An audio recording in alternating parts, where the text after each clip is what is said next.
could run into a veto from the governor. Another on oil pipelines could face lawsuits from opponents of Keystone XL. More from NET News at 7:06 Central.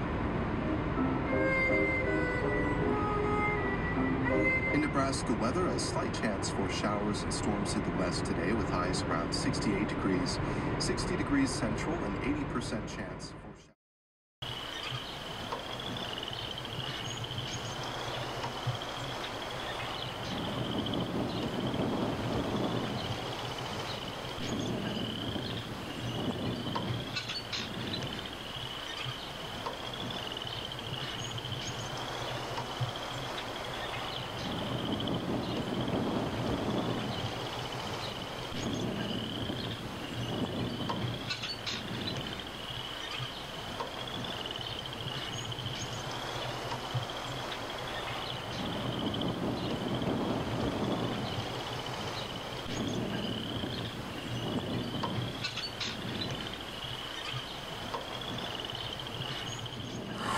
I'm Everett Lundquist, and we're at Common Good Farm.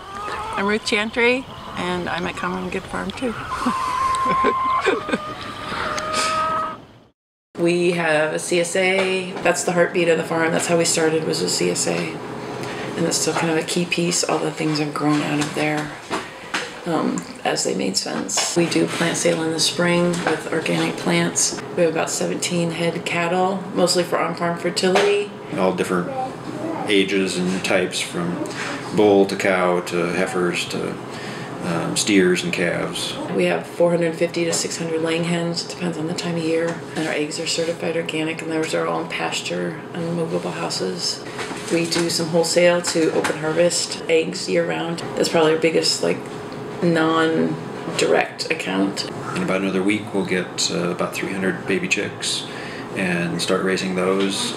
Those will be replacements for the oldest birds that we have.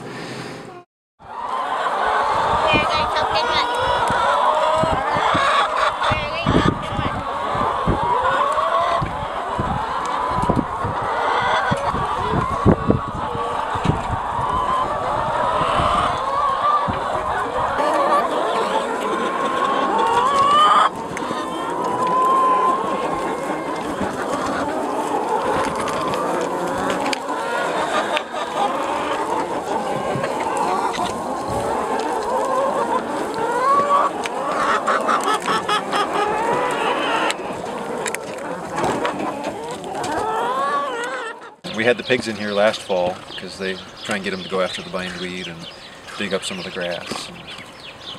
And then the chickens really kind of cleaned up after the hogs. But I think we'll have a good garden spot here coming this fall. It's pretty cool. I grew up in Omaha, and my dad had a huge garden, and I think one of my grandpas had farmed in the Depression, so that was kind of my background. So I grew up with a huge garden, so a leap to farming in that regard was not a huge, it wasn't a huge leap, just having feeding ourselves, and we ate dandelion greens out of the garden or the yard, and my dad shot squirrels, and we'd have that for stew, which was gross. Grew up in the Minneapolis-St. Paul area, up in Minnesota. Grew up in a suburb. Didn't even have to mow my own lawn. You know, it's a townhouse, so it didn't have much natural nature experience, and my mom did have a garden in a vacant lot, and she had her dad, or my grandpa had a U-pick strawberry operation. But I pretty much thought food came from the refrigerator, and then I grew up and got wiser, and I found out that food came from the supermarket. We are on the verge of getting 300 chicks, and we going to go head down to the post office, pick them up. And we've had the brooder house. I had the heater on since last night, so it gets nice and warm in there. They need to be about 95 degrees when they show up, and and then we'll keep them at 95 for a few days, and then we start tapering off the heat. In about 3 weeks, then they don't need to heat it anymore at all. We're going to dip the beaks of the chicks in the water when they first get there, so then that kind of centers them around that water, and they know where to get a drink because they're going to be thirsty. They were hatching yesterday, and then they went into boxes late afternoon, and then we're getting them here now first thing in the morning the next day.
It wasn't until I went to college and moved out of the dorms that I started thinking about where my food was coming from. Because up until that point, food was already put in front of me, and I ate it, and it tasted good or it didn't, and that's about the extent of my food experience. Never thought about farming. Thought I was going to be a writer and an intrepid traveler and do other things. I started going to a food co-op, North Country Co-op. It was in Minneapolis, just off campus a little bit, and they labeled the food like produce, where it came from, what farm it came from, and that started getting my interest. And so I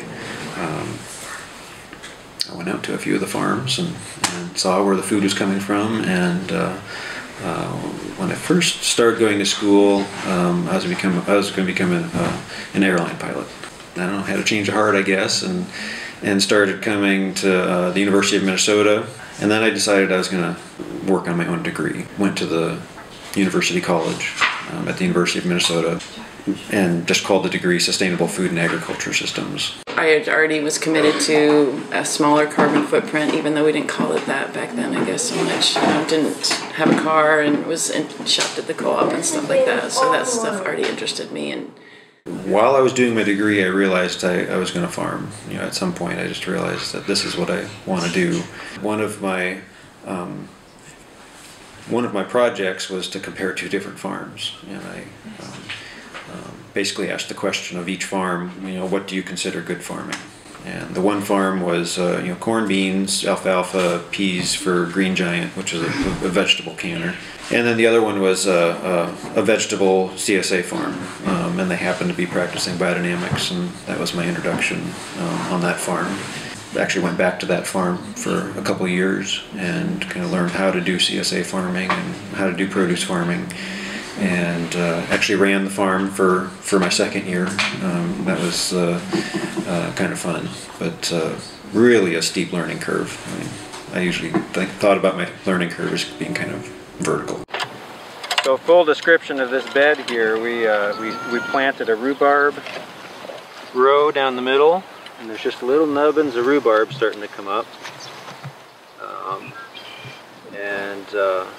And so I'm planting the bok choy off to the side that'll come up and mature and be gone by the time the rhubarb needs more room, because it takes a while to get rhubarb established.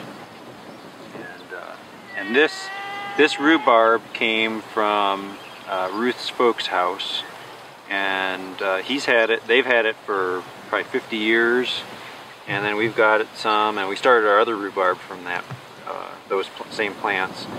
But we think the story goes that the rhubarb originally came from one of Ruth's parents' grandparents.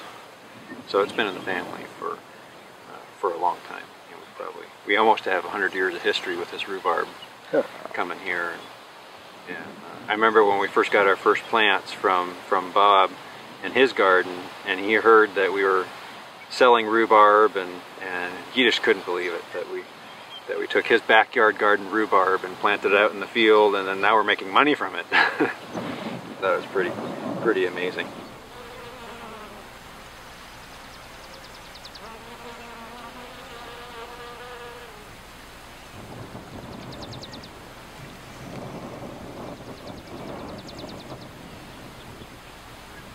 And he already had plans to farm and go to a community farm. I went to a community farm and in Wisconsin and joined. I mean, that's how I really got introduced to it full force, I guess I'd say. That was a CSA farm. We also worked with adults with different abilities, and they lived and worked with us. So I got a huge exposure to things that kind of, we worked with kids on the farm. We had school groups come. So a lot of the things that we do now, I got really just slammed full of an introduction in a really short amount of time. Milking, chickens, CSA, vegetables, a different kind of community life all at one time. So that was great. Being from Nebraska, at the time there wasn't really much going on here.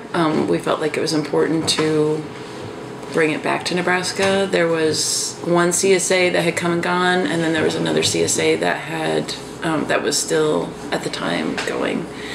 There was one biodynamic farm at the time. That guy has since passed, and so we felt like it was important to have biodynamics in the Midwest, in the Great Plains. We felt like it was important to have CSA in Nebraska, and so we wanted to, I guess, felt like it would have been easier in some ways to be up in Minnesota and Wisconsin when all this stuff was happening. I mean, it was already cool, and here people just looked at you like, what are you doing? What is this? Yeah. About 3 years into it, we had been looking for land because we knew that, you know, this situation wouldn't last forever. It took a lot of searching, and we finally found this place north of Raymond. It's on higher ground. There's a lot of good things about where we're sited that was appealing to us. So yeah, we bought this land, and it was actually funded through one of our garden members. At that point, I just kind of, you know, was passing through Lincoln, I guess you'd say, and you know, Ruth and I met then, and partly through Open Harvest. You know, Ruth was from this area, so we kind of came back and got our CSA started. It was on borrowed land to start with. Some very generous people were interested in seeing what we were talking about. They wanted to see it happen, and so we didn't even have to pay rent. And they let us use their small little acreage tractor to get things tilled up, and it was really a good situation to have.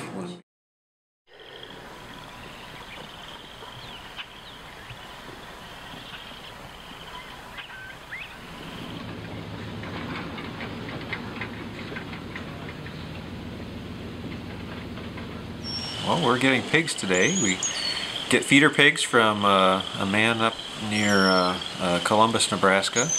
He raises them on pasture and actually feeds them some organic grain, and then we get them when they're about 50 pounds.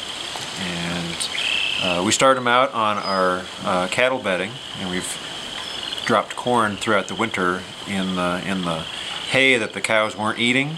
And then the cows tromp it in, and then it gets kind of soaks up in liquids and wet and stuff, and then the pigs just think it's candy, and they go through and they dig up all the bedding and mix it up and kind of almost compost it, kind of to start with, and then we pile it up again and we compost it again.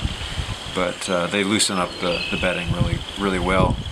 The main reason why we have pigs is not actually for meat, although we do sell that. It's actually because we had such a bad bindweed problem. And our bindweed was just taking over everywhere. So what we did is we got some pigs, and we'll often plant a cover crop, something like sorghum Sudan grass or rye, and get it growing. It grows really quickly, and so the bindweed has to really make an effort to keep up with the growing cover crop.